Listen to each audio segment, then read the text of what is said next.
juntos no Enem. Governo do Estado do Rio Grande do Norte. Olá, meu nome é Wesley Oliveira e vou trabalhar com a disciplina de Física com vocês. Tá? Gostaria de saudar todos vocês que estão em casa, acompanhando essas aulas, nesse projeto criado pela Secretaria da Rede Estadual de Ensino. Estamos juntos no Enem. O tema escolhido para trabalhar com vocês hoje foi sobre transformação de energia. Por que a escolha desse tema? É um tema que é recorrente nas provas do Enem e é um tema de fundamental importância.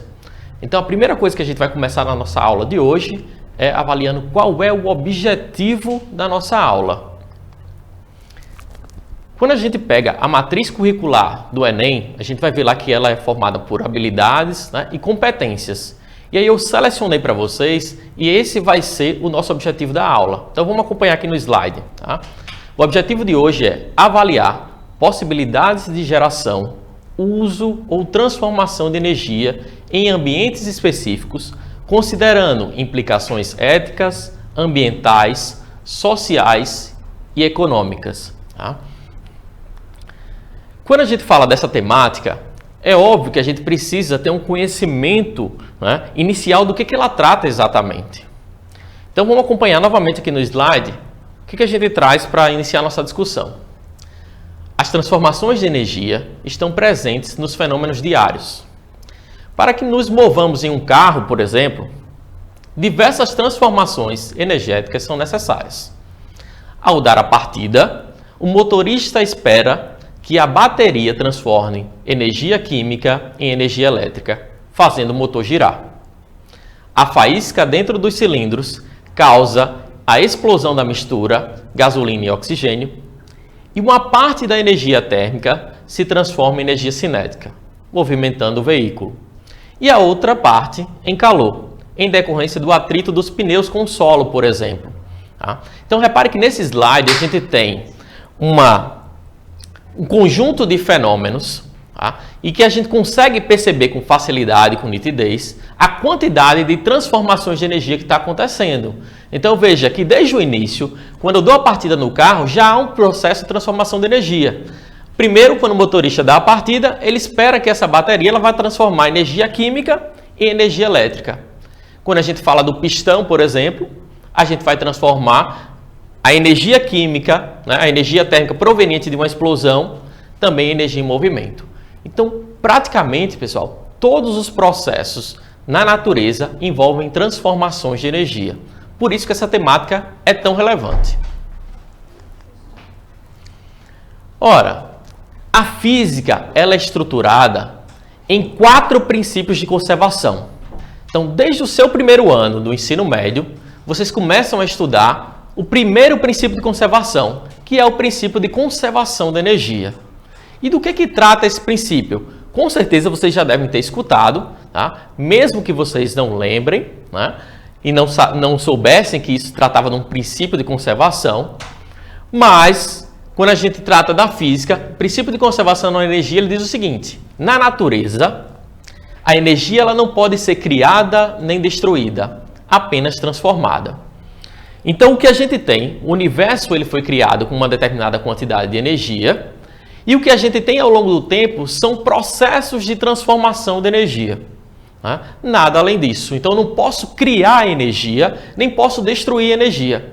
Apenas a energia ela é transformada de um tipo em outro. Então, na natureza, eu tenho diferentes manifestações de energia.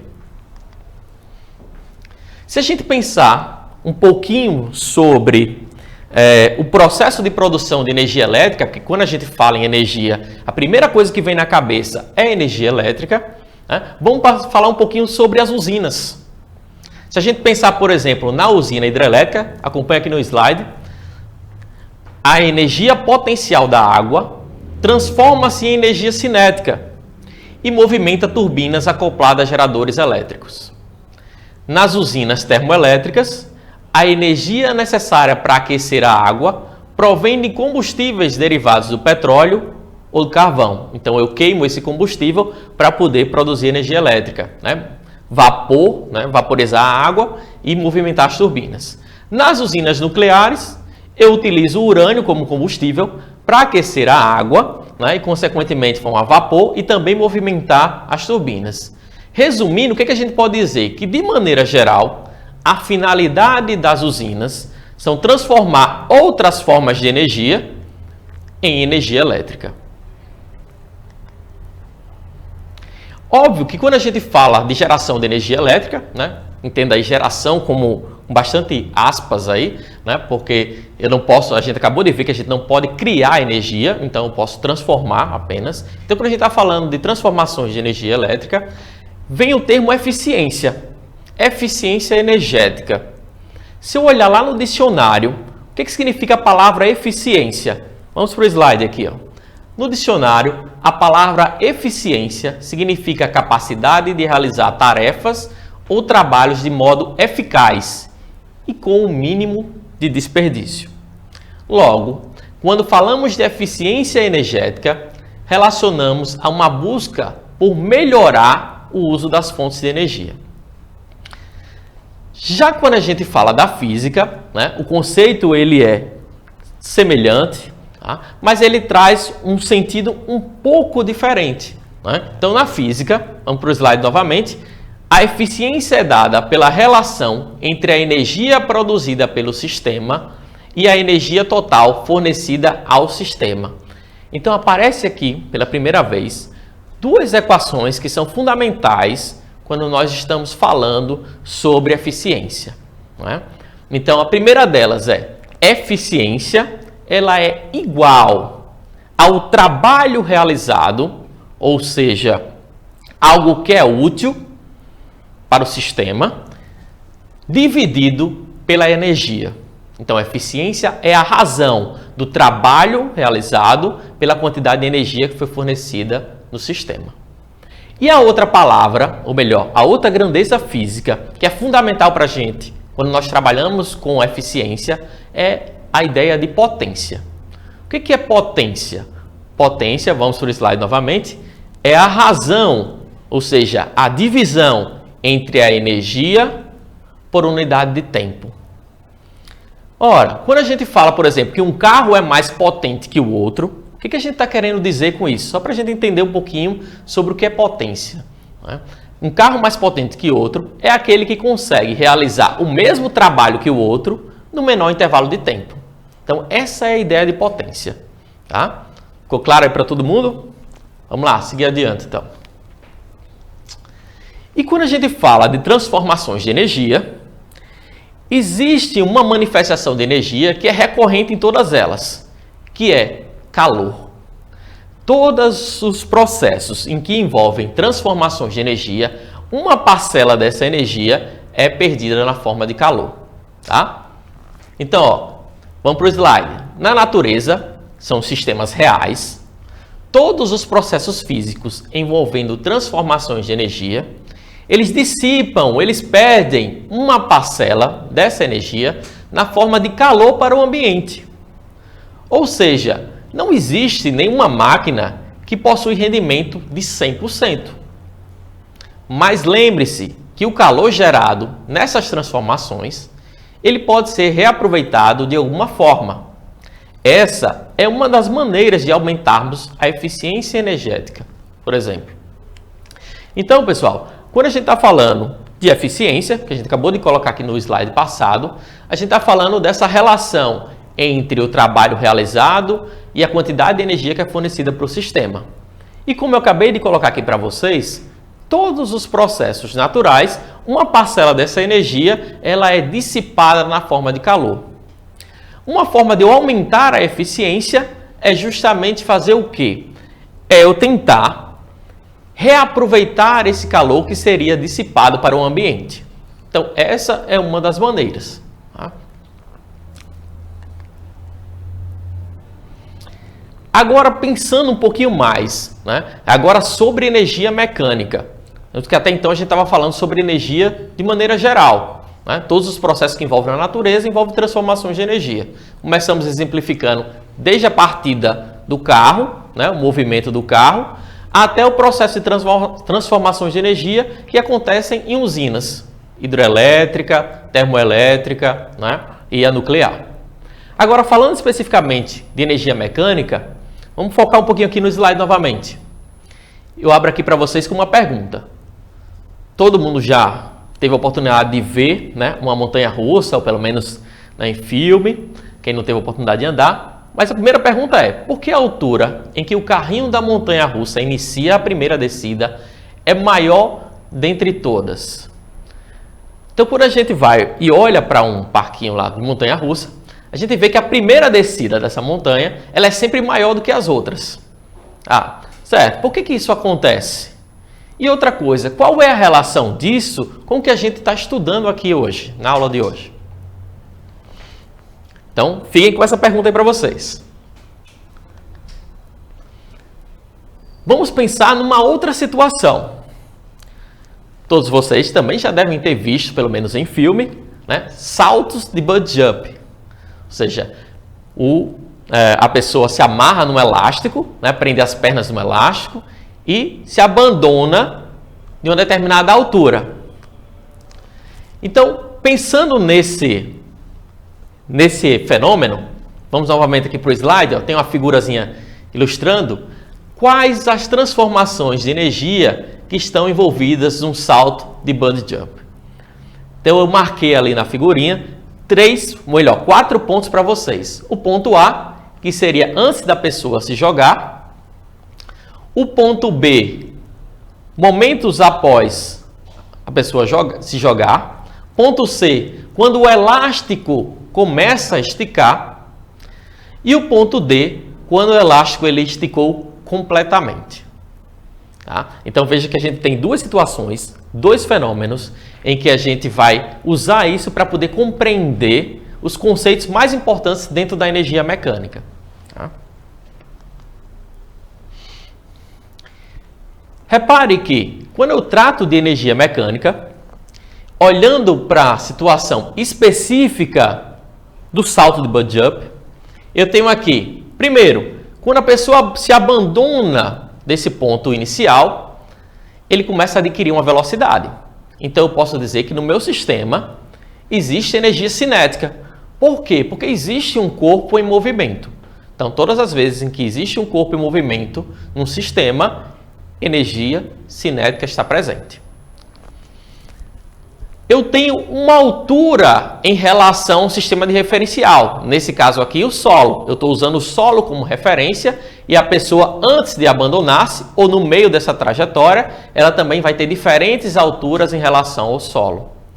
Isso significa dizer que eu vou ter também a presença de energia potencial gravitacional no meu sistema. É a energia que vai estar associada à altura. Nesse caso específico, quando a pessoa começa a esticar aí, o elástico, eu também vou ter um outro tipo de energia, que é a energia potencial elástica, que ela não aparece em todas as situações, porque é necessário ter um sistema elástico para que ela esteja presente, né, dentro do fenômeno analisado. Tá? Então, resumindo aqui no slide. Tipos de energia em diversos pontos. Então, olhando para aquele ponto lá onde a pessoa está saltando, né, ponto A, B, C e D, ao longo de toda a trajetória, eu tenho energia cinética, porque o sistema possui velocidade de queda. Eu tenho energia potencial gravitacional, o sistema ele está a uma certa altura do solo, considerando como nível de referência. E também tenho energia potencial elástica, porque a corda elástica ela se alonga, né, durante a análise do meu movimento. Então eu tenho aqui embaixo a nossa terceira equação. Essa equação é fundamental para que a gente consiga compreender e analisar os fenômenos que envolvem transformações de energia mecânica. Tá? Lembre-se, tá? Isso aqui você não pode esquecer. Energia mecânica é o somatório das energias cinética e potencial. Nesse caso, a energia potencial, ela pode aparecer no sistema de duas formas. Ela pode aparecer como sendo energia potencial gravitacional ou energia potencial elástica. Tá? Então, essa equação, ela tem que ficar aí na mente de vocês até o Enem. Energia mecânica é o somatório da energia cinética com energia potencial gravitacional com a energia potencial elástica. Beleza, professor, mas quando a gente fala de energia mecânica, estamos falando desses 3 tipos de energia, eu preciso saber as equações que regem também essas energias. Então, falando especificamente desses 3 tipos, vamos acompanhar aqui novamente no slide os tipos de energia. A energia cinética, lembra que eu falei que é a energia associada ao movimento, né? Então, por isso que aparece aqui a equação, ó. Energia cinética é igual a massa do corpo vezes a velocidade do corpo ao quadrado dividido por 2. Já a energia potencial gravitacional, que é aquela energia que está associada à altura, ela está relacionada com a massa, com a gravidade, que geralmente vai aparecer nas questões como sendo igual a 10 metros por segundo ao quadrado, né? Em boa aproximação, esse é o valor que é usado nas provas do Enem, né? Geralmente. Tá? E por último, a energia potencial elástica, que é aquela que está associada à deformação do sistema elástico. Então, a energia potencial elástica é igual a K, que é a constante elástica, ela depende da mola, depende do sistema elástico, cada sistema elástico tem o seu, vezes a deformação da mola ao quadrado, dividido por 2. Então, essas são as 3 equações que regem as energias cinética, potencial gravitacional e potencial elástica. O que a gente pode dizer então? Lembram do slide anterior que a gente colocou aqui, ó, que a energia mecânica era igual a energia cinética mais energia potencial gravitacional mais energia potencial elástica. E na linha de baixo a gente fez a substituição. Repare que eu substituí a energia cinética pela equação que a gente acabou de ver, acabou de aprender. M vezes V ao quadrado dividido por 2.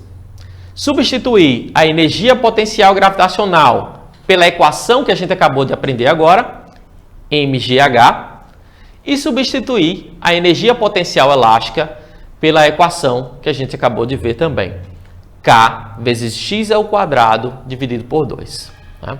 Resumindo, a energia mecânica ela é igual a massa vezes a velocidade ao quadrado dividido por 2, mais massa vezes a gravidade vezes a altura, mais constante elástica vezes x ao quadrado dividido por 2.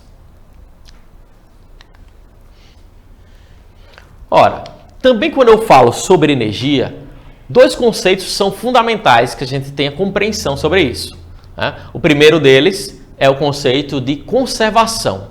O que é algo que se conserva? É algo que permanece constante. E algo que se dissipa é algo que se perde. Então, qual a diferença entre um sistema conservativo e um sistema dissipativo quando a gente está falando de energia? Vamos para o slide? Sistema conservativo, a energia mecânica, que é o somatório das energias cinéticas e potenciais, acabamos de ver, né? Em todo o sistema permanece constante. Né? Significa dizer que quando eu tenho um sistema que não perde energia para o ambiente externo, significa que a energia mecânica permanece a mesma em qualquer ponto analisado. Já quando a gente fala de um sistema conservativo, vamos para o slide. Ou melhor, desculpe, né? Um sistema dissipativo. No sistema dissipativo, a energia mecânica do sistema torna-se cada vez menor, ou seja, não permanece constante. Lembra do exemplo da montanha-russa? Olha só, o atrito do carrinho na montanha-russa, por exemplo, retira a energia do sistema, realizando um trabalho resistente. Olha só, pessoal. Lembram que quando a gente começou a falar aqui sobre energia mecânica, eu comecei com 2 exemplos, ou melhor, 2 fenômenos para a gente analisar. O primeiro deles é, por que é que a primeira descida do carrinho da montanha-russa é sempre a maior? E o segundo, né, era em relação ao salto da pessoa do bungee jump. Repare que no caso da montanha-russa, como é que eu consigo explicar esse fato? Para a gente poder compreender melhor, vamos fazer um experimento?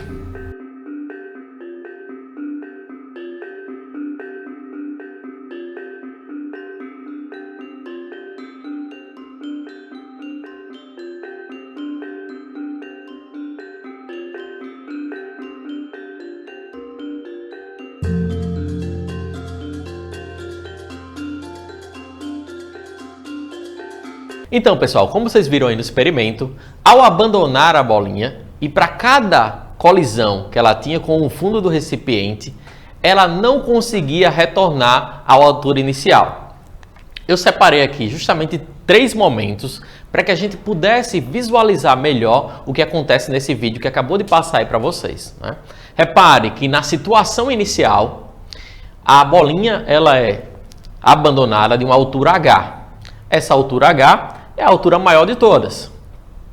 Após ela ser abandonada e sofrer a primeira colisão no fundo do recipiente, ela atinge uma altura H1, só que essa altura H1 ela é menor do que a altura inicial.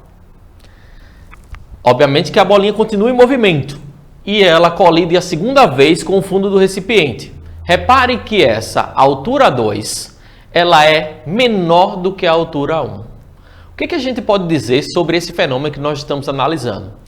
Esse é um tipo de fenômeno onde o sistema ele é dissipativo. Significa dizer que a cada colisão que a bolinha sofre com o fundo do recipiente, há uma perda de energia. Professor, mas que energia é essa? Né? Antes eu tinha energia potencial gravitacional, porque a bolinha ela é abandonada em determinada altura H. Né?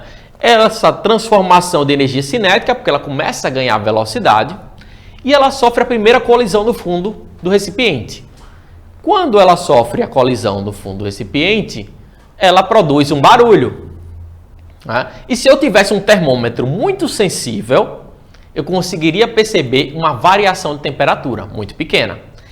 Significa dizer que parte da energia que estava na forma de energia potencial gravitacional no meu sistema, ela foi dissipada em calor e energia sonora.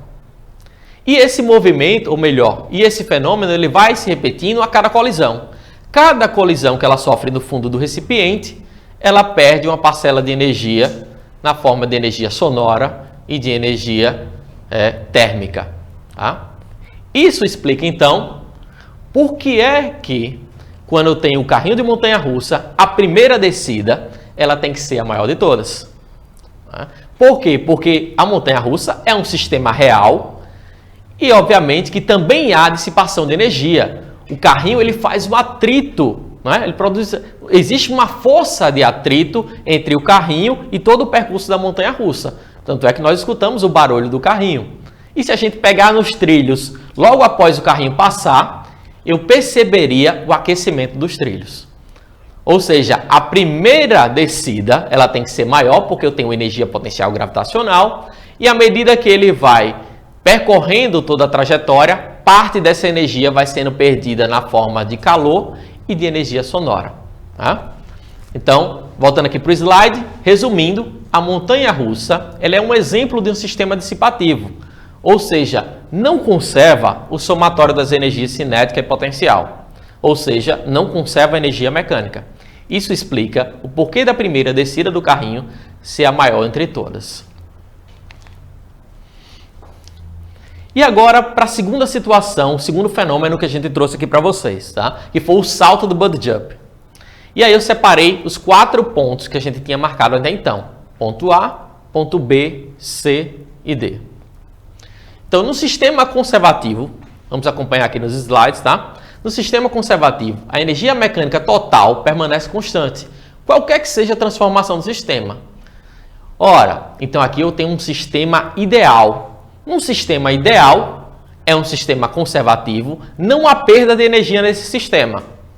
Isso significa dizer, pessoal, vamos para o slide novamente, que a energia mecânica no ponto A, antes dele saltar, a energia mecânica no ponto B, logo após ele saltar, a energia mecânica no ponto C, quando o elástico começa a esticar, e a energia mecânica no ponto D, quando o elástico está completamente esticado, são exatamente as mesmas. Portanto, a energia mecânica do corpo em A é igual à energia mecânica do corpo em B, C e D. Isto significa dizer que a energia mecânica é a mesma nos 4 instantes da queda. Então, isso é que se trata de um sistema conservativo. Essa temática, que é sobre energia, sobre transformações de energia, é uma temática fundamental dentro da física, como eu disse para vocês. né? E para isso eu selecionei algumas questões para que a gente pudesse trabalhar aqui, né, e compreender como é que essa temática ela aparece na prova de física, né? A gente sabe que o conceito de energia ele é um conceito transversal. Então, não é só na prova de física que essa temática ela pode ser discutida. É claro que o nosso enfoque aqui vai ser esse. Mas, por exemplo, se você for para uma prova de história ou de geografia, por exemplo, pode estar inserido questões sobre o processo de industrialização. E a gente sabe, por exemplo, que a Revolução Industrial ela está ligada com essa temática, por exemplo, de energia, né? Então, é fundamental... quanto mais você lê sobre esse assunto, né, quanto você mais compreender esse assunto, né, quanto mais informações você tiver sobre energia, melhor para você encarar essa prova de física do Enem e das outras disciplinas também. Tá? A primeira questão selecionada aqui para vocês, vamos acompanhar aqui no slide, foi do Enem de 2010. Né? Eu selecionei aqui de diferentes anos, só para vocês terem uma ideia de que esse assunto ele é recorrente. A primeira questão selecionada diz o seguinte: no nosso dia a dia, deparamos-nos com muitas tarefas pequenas e problemas que demandam pouca energia para serem resolvidos. E por isso, não consideramos a eficiência energética de nossas ações.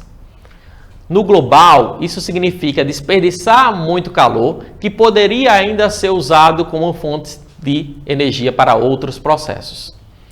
Em ambientes industriais, esse reaproveitamento é feito por um processo chamado de cogeração. Antes da gente analisar as alternativas, eu queria chamar a atenção de vocês no seguinte: no decorrer da nossa aula de hoje, nós discutimos exatamente sobre eficiência energética e sobre o conceito de calor. Eu disse para vocês que todos os processos naturais envolvem transformações de energia e, consequentemente, uma parcela dessa energia é perdida na forma de calor. Disse também para vocês que uma das formas da gente aumentar a eficiência energética é reaproveitando o calor. Vamos agora para as alternativas, tá?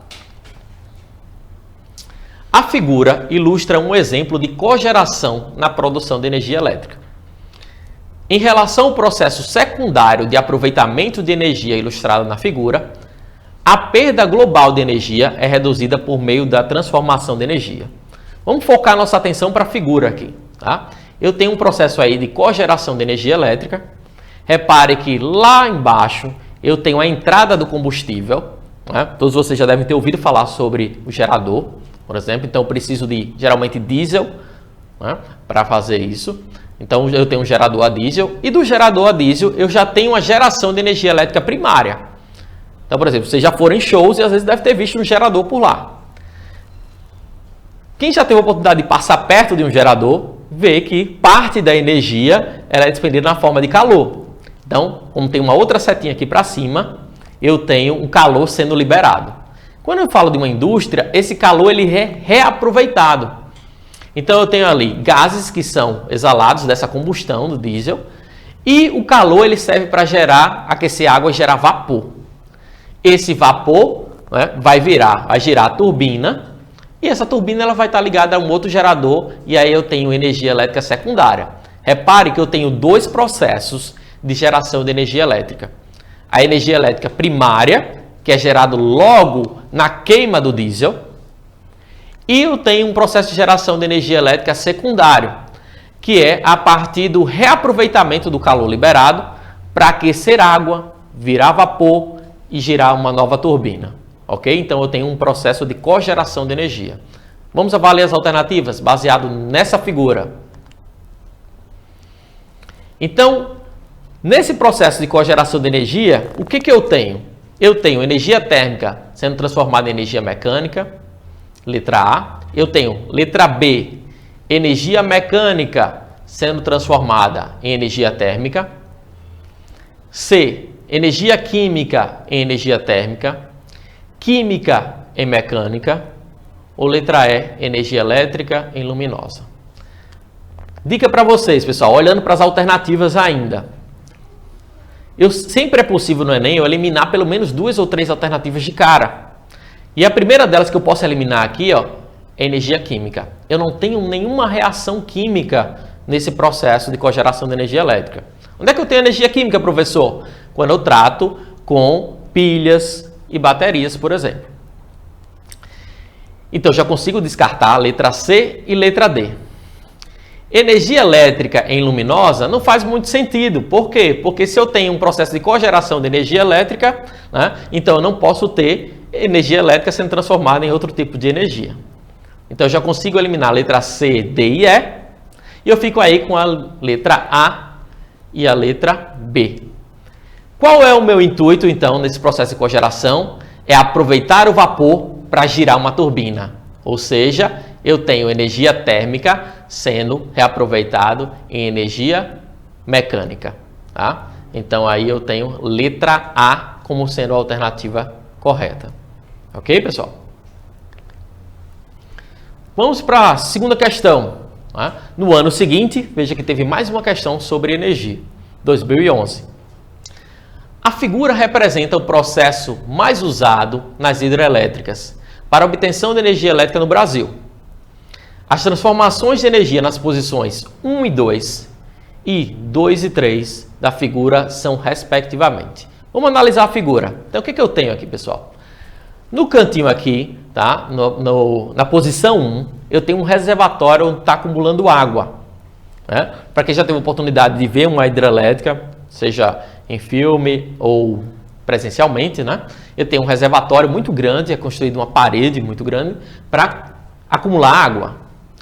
Repare que embaixo dessa parede, na posição 2, eu tenho uma abertura que é por onde essa água pode escoar.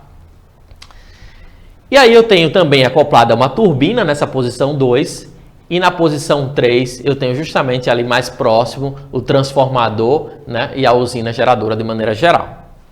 Beleza, ele está falando especificamente das transformações que acontecem de 1 para 2 e de 2 para 3. Tá? Vamos analisar as alternativas. Se a gente pensar aqui de 1 para 2, que tipo de energia estaria associada na posição 1? Tá? Foca na figura. Repare que eu tenho um acúmulo de água. Quanto mais água eu conseguir acumular, quanto maior essa altura da coluna de água, maior é a energia potencial gravitacional associada ao sistema. Então, a primeira coisa que eu tenho aqui é que na posição 1 eu tenho energia potencial. Lembra que eu acabei de dizer para vocês que a gente sempre consegue eliminar alternativas. Então, na energia potencial é na posição 1, então já consigo eliminar a letra A, que tem energia cinética, já consigo eliminar a letra B, que tem energia cinética. Então, eu fico aí com letra C, D e E. Ok, então vamos lá. Posição 1, energia potencial. Ok? Posição 2, tem uma abertura onde essa água vai escoar. Se a água está escoando, existe um movimento de uma massa de água. E a gente acabou de ver aqui na nossa aula de hoje que o movimento de uma massa significa que está associado à energia cinética. Então, de 1 para 2, eu tenho transformação de energia potencial em energia cinética. Então, eu já consigo aí eliminar a letra D e a letra E, já ficando com a alternativa C. Tá? Que é a energia potencial em energia cinética, 1 e 2. E aí, consequentemente, se eu olhar para a transformação de 2 para 3, eu tenho energia cinética, ou seja, a rotação da turbina, sendo transformada em energia elétrica. Ok, pessoal? Reparem que o grau de dificuldade dessa questão, né, não é alto. É preciso ter atenção, é preciso analisar a figura, né, com calma, com cuidado. A gente sabe que o Enem é um volume de questões muito grande, são 90 questões por dia. Né? Então é fundamental você estar bem descansado, estar bem alimentado e estar concentrado na hora da prova, né, para não cometer erros básicos. Ok? Vamos para mais uma questão? Em 2015, mais uma questão que eu selecionei aqui para vocês. Para irrigar sua implantação, um produtor rural construiu um reservatório de 20 metros de altura, a partir da barragem de onde será bombeada a água. Novamente, a altura da água, energia potencial associada. Guarda essa informação. Para alimentar o motor elétrico das bombas, ele instalou um painel fotovoltaico. A potência do painel varia de acordo com a incidência solar, chegando a um valor de 80 watts ao meio-dia. Porém, entre 11 horas e 30 minutos e 12 horas e 30 minutos, disponibiliza uma potência média de 50 watts. Considere a aceleração da gravidade igual a 10 e uma eficiência de transferência de energia elétrica de 100%. qual é o volume de água em litros bombeado para o reservatório no intervalo de tempo citado. Pessoal, ainda olhando para a figura, ou melhor, para o texto da questão, né, a gente precisa selecionar algumas informações. Se eu quero saber primeiro qual é o volume de água que ele vai ser bombeado, e ele especifica um intervalo de tempo que é de 11h30 às 12h30, significa dizer que eu tenho 1 hora, né, que eu vou estudar esse fenômeno durante 1 hora, 60 minutos. Ok? Então guarda essas informações e vamos para a resolução. O intervalo de tempo estudado é de 11h30 às 12h30. Isso significa 60 minutos. Lembram da equação que eu falei aqui para vocês sobre potência? Potência ela é dada geralmente em watts. Então, quando a gente escuta 60 watts, né, 200 watts, 300 watts, a gente está falando de potência. Potência é a relação entre energia e tempo. E para a coluna de água, a gente está falando de energia potencial gravitacional. Então, a fórmula da energia potencial gravitacional é mGh. Pessoal, nesse intervalo de tempo, a potência, ele diz que a potência média é de 50 watts. Eu quero saber qual a massa de água que ele consegue, né, sugar nesse período. E o intervalo de tempo é de 1 hora. 1 hora transformado em segundos, 60 minutos vezes 60 segundos são 3.600.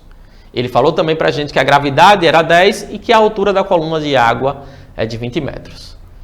Galerinha, olha a resolução aqui como é simples. Potência não é a razão, a divisão entre energia e tempo. Então eu vou apenas substituir os valores. Potência, a média é 50 watts. A massa de água é o que eu quero saber. A gravidade é 10. A altura da massa de água é 20. E o intervalo de tempo estudado é 3.600 segundos. Fazendo apenas, né, a relação matemática, isolando o valor de m, eu passo todos os valores numéricos para o outro lado da igualdade e eu vou ter que a massa vai ser igual a 3.600 vezes 50 dividido por 200, o que me dá uma massa de 900 kg. Então essa é a quantidade de água que ele consegue, né, subtrair nesse período, que daria a alternativa D. E para finalizar, eu tenho aqui uma última questão do Enem de 2016. Todo ano cresce a demanda mundial de energia com o aumento das populações e do consumo. É cada vez mais necessário buscar fontes alternativas que não degradem os recursos do planeta, nem comprometam a sobrevivência das espécies. Ainda há muito que se descobrir sobre o uso eficiente de recursos energéticos provenientes de fontes renováveis, mas elas estão mais próximas do que parece da adoção em larga escala. Então, quando eu olho para as alternativas, os recursos energéticos do tipo citado são provenientes de... Então, aqui eu estou falando de que tipo de recurso, tá? Estou falando de fontes renováveis. Pilha e bateria renovável? Não. Né? Usina hidrelétrica e nuclear é renovável? Não. Alternativa C, células solares para gerar, né, energia a partir do sol e geradores eólicos, a partir do vento, sim, são fontes renováveis. Né? Então eu tenho aí a alternativa C como sendo a correta. Se eu olhar para D, né, a termoelétrica não é uma fonte renovável e na letra E, por exemplo, já sei de cara que combustíveis fósseis também não é uma fonte renovável de energia. Tá? Pessoal, na nossa aula de hoje, então a gente ficou com os seguintes tópicos fundamentais para a gente. Primeiro, a energia ela não pode ser criada nem destruída, apenas transformada. Vimos também a diferença entre um sistema dissipativo e um sistema conservativo. Um sistema dissipativo são sistemas reais, onde há perda de energia, e um sistema conservativo é um sistema ideal, onde não há perda de energia. E vimos que o ser humano está numa busca incessante por um aumento da eficiência energética, seja pelo reaproveitamento do calor ou outras formas, né, mais eficientes. E por fim, vimos que em sistemas conservativos, o somatório das energias cinéticas e potenciais ele permanece constante. Tá? Então, por hoje, nós finalizamos nossa aula e eu queria deixar uma mensagem assim, para vocês. Tá? Eu sei que nós estamos aqui num momento muito difícil, né, em meio a essa pandemia, mas eu queria dizer que nós estamos, mesmo distantes, estamos nos aproximando de você. Né? E você que está em casa, queria parabenizar você né, por essa atitude de estar estudando, de estar buscando conhecimento, né, de estar acompanhando essas aulas, chegando junto dos professores, né, e a gente vai fazer o que for possível para estar próximo de você até o Enem. Tá? Então acompanhe as nossas aulas e até a próxima. Juntos no Enem. Governo do Estado do Rio Grande do Norte.